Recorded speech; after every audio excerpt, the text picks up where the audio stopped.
Hello everyone, मैं मिथुन सिंह स्वागत करता हूं आप सभी का। आशा करता हूं आप सभी बहुत अच्छे होंगे। बात करेंगे सिद्धू कानू मुर्मू यूजी सेमेस्टर थर्ड के प्रीवियस ईयर क्वेश्चन पेपर की।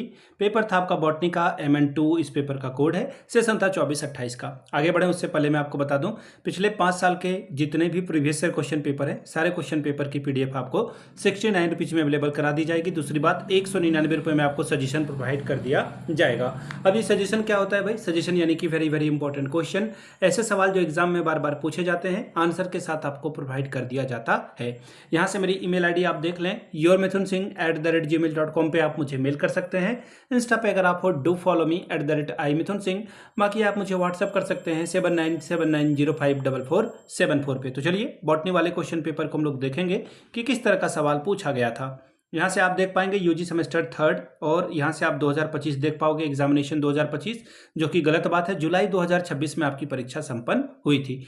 MN2 बॉटनी का ये पेपर है, माइनर पेपर। 3 घंटे का वक्त मिला था। 60 में आप जो है 24 अगर लाते हो तो आपका काम बन जाएगा, पास कर जाओगे आप। ग्रुप ए की बात करते हैं। ग्रुप ए में कंपलसरी सवाल पूछे गए हैं, यानी कि सारे सवाल आपको करने हैं। पहला सवाल 50 वर्ड में आंसर करना है। हर एक क्वेश्चन का एक एक नंबर मिलेगा आपको। What are the function of leaf? पत्तियों के क्या कार्य हैं? What do you mean by the aestivation, यानी कि पुष्प दल विन्यास से आपका क्या मतलब है? सवाल number C, name any 2 types of underground stem modification. जमीन के नीचे पाए जाने वाले तने के रूपांतरण के किन्हीं 2 प्रकारों के नाम बतावें। सवाल number D, roots are responsible for observation. जड़ें जो है डैश के अवशोषण के लिए जिम्मेदार होती है। पांचवा सवाल, what do you mean by the systematics, यानी कि सिस्टमैटिक्स से आपका क्या मतलब है? शॉर्ट टाइप के सवाल पूछे गए हैं 2, 5 दूनी 10 नंबर, 5 10 स्कोर आप यहां से कर सकते हो। पहला सवाल, टाइप्स ऑफ द इनफ्लोरेसेंस, यानी कि पुष्प क्रम के प्रकार को बताएं। Aerial modification of stem and their function, तने और उसके कार्य में वाई यानी कि एरियल रूपांतरण के बारे में बात करें। सवाल नंबर तीसरा, economic importance of a family Poaceae, यानी कि POAC, कुल का एक आर्थिक महत्व बताएं।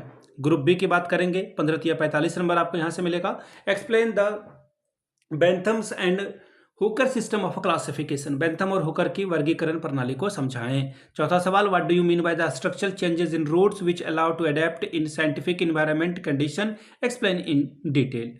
जड़ों में होने वाले उन संरचनात्मक बदलावों से आप क्या समझते हैं, क्या मतलब है? खास करके पर्यावरणीय स्थितियों में ढलने में मदद करते हैं, इसकी विस्तार से बात करें। अगला सवाल, write down the floral characters which with the floral formula of a family Solanaceae, यानी कि सोलेनेसी कुल के पुष्पीय लक्षणों और पुष्पीय सूत्र को लिखिए। सवाल नंबर 6, explain the principle and rules of binomial nomenclature, what are their advantages and limitations. द्विनाम पद्धति के सिद्धांत और नियमों को समझाएं और इसके क्या फायदे हैं और क्या सीमाएं हैं। सातवां सवाल, give a general account of phyllotaxy and the modification of a leaf, यानी कि पूर्ण विन्यास और पत्तियों के रूपांतरण का सामान्य विवरण दीजिए। तो ये था आपका बॉटनी का क्वेश्चन पेपर 2026 का। अगर आपको पिछले 5 साल का पेपर चाहिए तो ये आपको 69 में, और सजेशन आपको 199 रुपये में प्रोवाइड कर दिया जाएगा। इसके साथ आपका PYQ फ्री ऑफ कॉस्ट आ जाता है। यहाँ से मेरी ईमेल आईडी आप देख लें, yourmithunsingh@gmail.com पे आप मुझे मेल कर सकते हैं। इंस्टा पे अगर आप हो, डू फॉलो मी @imithunsingh। बाकी आप मुझे व्हाट्सअप कर सकते हैं 7979054474 पे। वीडियो को आपने यहाँ तक देखा, प्यार दिया, इसके लिए आप सभी का बहुत बहुत शुक्रिया। Have a good day.